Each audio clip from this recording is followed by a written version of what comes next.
The night shift at the office had always been a solitary affair, with the hum of the fluorescent lights and the occasional tap of the keyboard as my only companions. But one fateful night, as the clock struck midnight, the eerie stillness took on a life of its own, weaving a tale of allegedly supernatural events that would haunt my every waking moment. I settled into my desk, the soft glow of the computer screen casting an artificial warmth in the otherwise cold office. The usual monotony of paperwork and mundane tasks awaited me, and I delved into my work, hoping to pass the time swiftly. Little did I know that the night held something far more unsettling than the usual office routine. As the minutes ticked away, the office seemed to transform. The silence, once a familiar companion, now took on an oppressive quality. The fluorescent lights flickered intermittently, casting erratic shadows that danced across the walls. I tried to shake off the growing unease, attributing the strange occurrences to the wear and tear of an aging office building. Alone with my thoughts, I began to hear faint whispers, indistinct murmurs that seemed to emanate from the darkest corners of the office. Dismissing them as figments of my imagination, I immersed myself in my work, attempting to drown out the unsettling sounds that crept into my consciousness. The first sign that something was amiss occurred when the office printer, stationed at the far end of the room, whirred to life on its own accord. Pages began to spew out in a chaotic frenzy, the sound echoing through the otherwise silent office. My heart raced as I approached the printer, expecting a technical glitch, only to find that it had inexplicably started printing a series of cryptic symbols. A chill ran down my spine, but I brushed off the unnerving incident as a malfunction. Yet, the whispers persisted, growing louder and more insistent. It was as if the very walls held secrets that begged to be unraveled. Determined to maintain a semblance of normalcy, I resumed my work, attempting to drown out the disconcerting noises that now echoed through the office. As the night wore on, the fluorescent lights flickered more violently, casting the office into momentary darkness. In those fleeting moments, shadows seemed to come alive, dancing across the walls in macabre patterns. A sense of dread settled over me, and I couldn't shake the feeling that I was not alone. The turning point came when I heard footsteps, distinct, deliberate footsteps that echoed through the empty office. Panic set in as I realized that no one else should be present at this hour. I cautiously made my way to the source of the sound, each step echoing with trepidation. The hallway outside my office stretched into darkness, and the flickering lights offered only intermittent glimpses of the eerie surroundings. As I peered into the dimly lit corridor, a shadowy figure materialized at the far end. Frozen in fear, I strained to see who or what it was. The figure seemed to be a silhouette, obscured by the unsteady glow of the flickering lights. As the figure drew nearer, I discerned an otherworldly quality, a spectral presence that seemed to defy the laws of the living. The whispers, now distinct and haunting, formed unintelligible phrases that sent shivers down my spine. Panic seized me, and I stumbled backward into my office, slamming the door shut in a futile attempt to ward off the inexplicable intruder. Alone in the dimly lit office, I grappled with the reality of the situation. The whispers persisted, now accompanied by a rhythmic tapping that reverberated through the walls. Desperation fueled my attempts to rationalize the situation. Perhaps it was a security guard making rounds, or a malfunction in the building's antiquated infrastructure. I hesitated before cautiously opening the office door, hoping to dispel the mounting fear that gripped me. To my dismay, the corridor outside remained deserted, and the rhythmic tapping had escalated into an ominous drumming that seemed to echo through the very foundations of the building. Summoning every ounce of courage, I ventured into the darkened hallway. The flickering lights cast erratic shadows that seemed to ride with a life of their own. As I approached the spot where the shadowy figure had appeared, a sudden gust extinguished the remaining lights, plunging the corridor into absolute darkness. In the pitch-black abyss, the whispers reached a crescendo. Unseen hands seemed to grasp at my shoulders, and a frigid wind whispered secrets that froze my blood. The drumming escalated into a thunderous roar, drowning out the rationalizations that clung to the edges of my consciousness. Blindly navigating the darkened corridor, I stumbled into an adjacent room, slamming the door shut behind me. The ghostly whispers seemed to penetrate the very walls, creating an ethereal chorus that echoed through the confined space. Panic set in as I realized that I was trapped in a nightmarish symphony of the supernatural. As I fumbled for my phone, the room seemed to pulse with an otherworldly energy. The device, now my lifeline, illuminated the room with its cold glow. The whispers, momentarily silenced by the intrusion of light, retreated to the edges of my perception. With trembling hands, I dialed the number for building security. The disembodied voice on the other end assured me that I was the only person in the building, and the security cameras showed no signs of unusual activity. Desperation welled within me as I struggled to reconcile the supernatural events with the rational explanations provided. Reluctantly, I made my way back to my office, the whispers echoing in the recesses of my mind. The atmosphere had shifted, the once still air now charged with an unseen force. Determined to confront the inexplicable, I cast aside the veil of denial that clung to me and delved into the mysteries that unfolded in the haunted office. The final revelation came as I returned to my desk. The computer screen, now the only source of illumination, displayed a series of cryptic messages. The text seemed to materialize on its own, forming words and phrases that hinted at a supernatural presence attempting to communicate. As I read the messages, a sense of recognition washed over me. The ghostly whispers now coalesced into a voice that spoke of unresolved grievances and the lingering specters of those who had once occupied the office. The rhythmic tapping, the footsteps, and the spectral figure were all manifestations of a collective consciousness trapped within the confines of the building. With a sense of trepidation, I acknowledged the spectral presence and attempted to communicate with the unseen entities. The messages on the screen became a dialogue between the living and the dead, a conduit for the release of pent-up energies that had tethered the spirits to the earthly realm. As the night unfolded, I listened to their tales, stories of unfulfilled dreams, untimely deaths, and a longing for closure.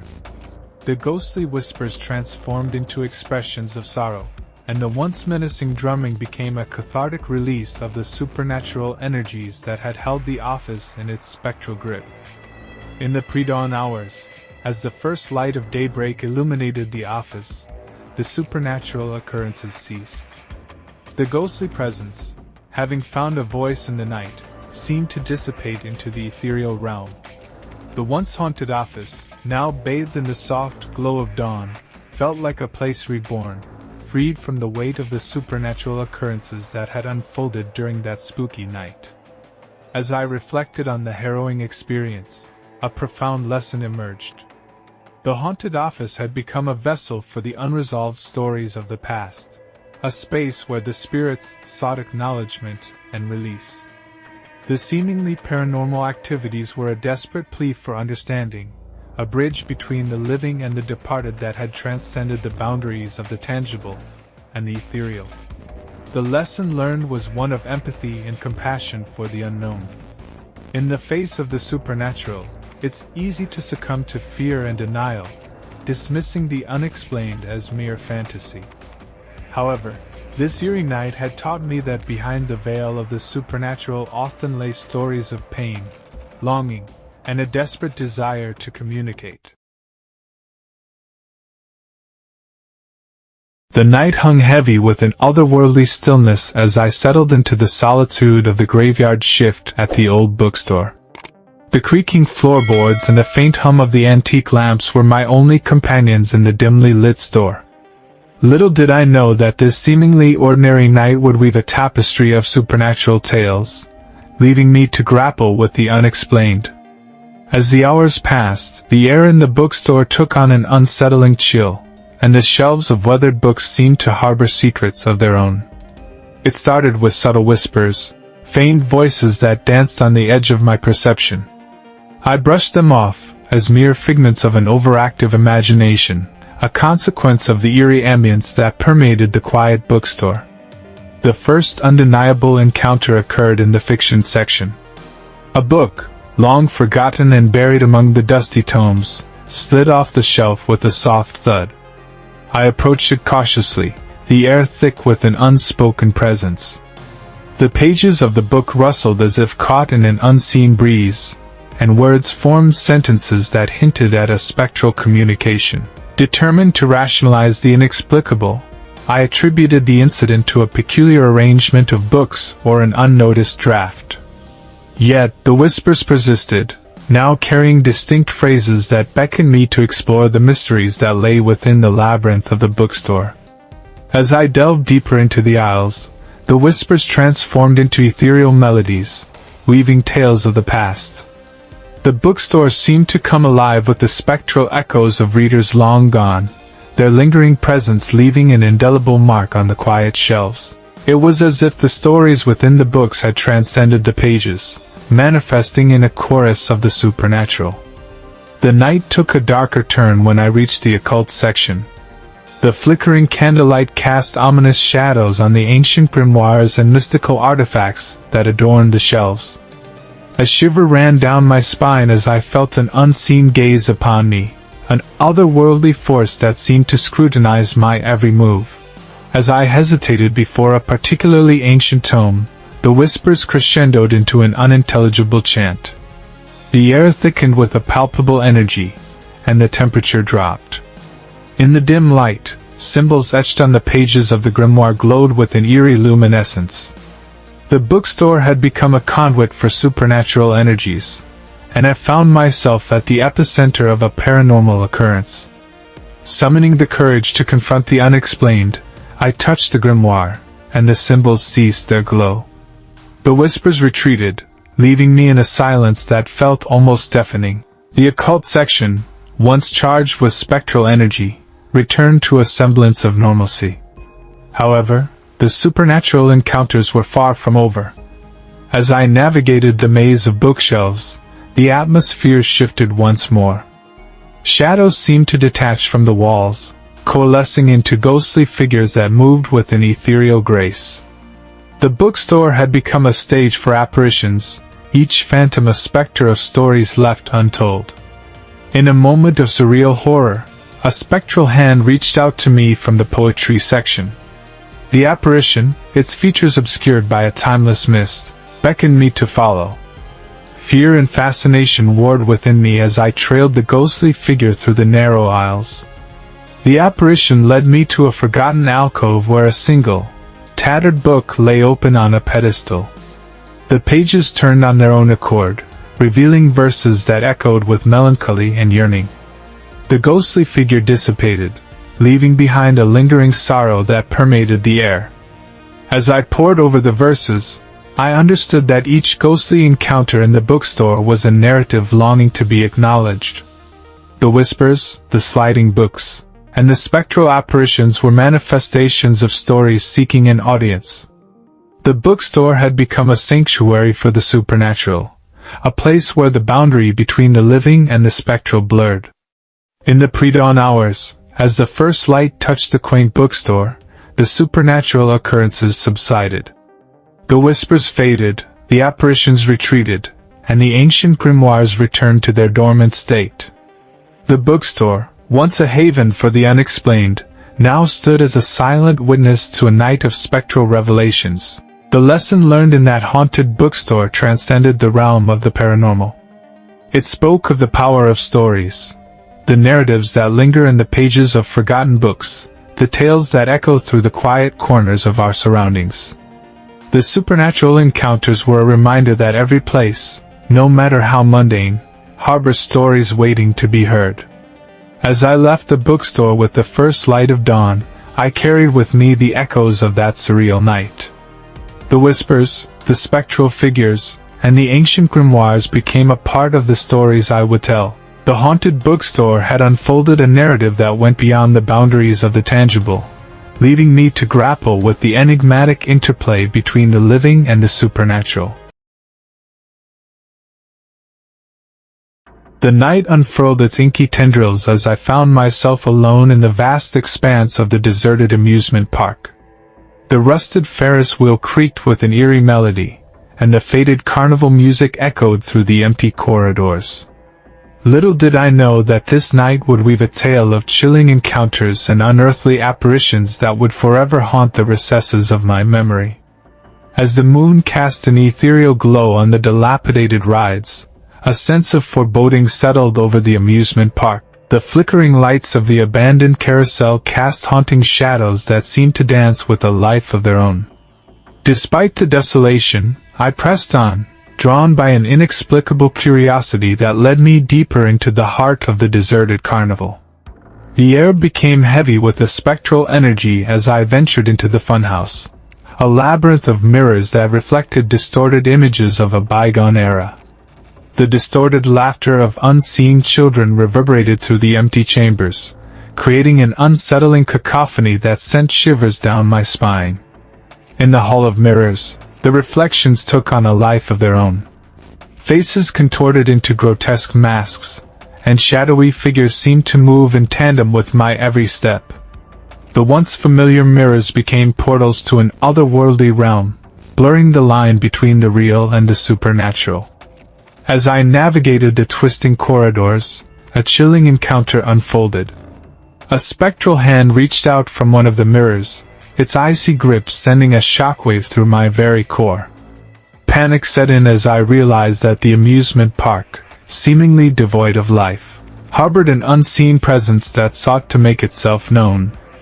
Desperation guided my steps as I fled the Hall of Mirrors, the ghostly laughter and spectral hand haunting my every move.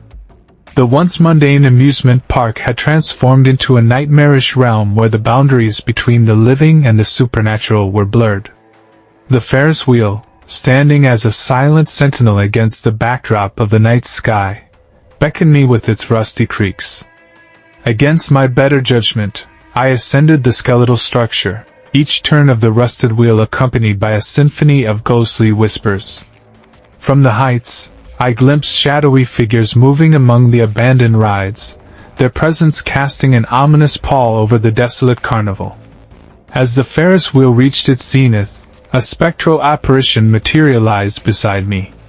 The figure, clad in tattered carnival attire, bore an ethereal visage that seemed to flicker between the living and the dead. The ghostly figure spoke in hushed tones, recounting tales of carnival days long past, and the souls that remained tethered to the decaying rides. The haunted amusement park, it seemed, was a realm where the spirits of carnival-goers lingered, trapped in a spectral limbo.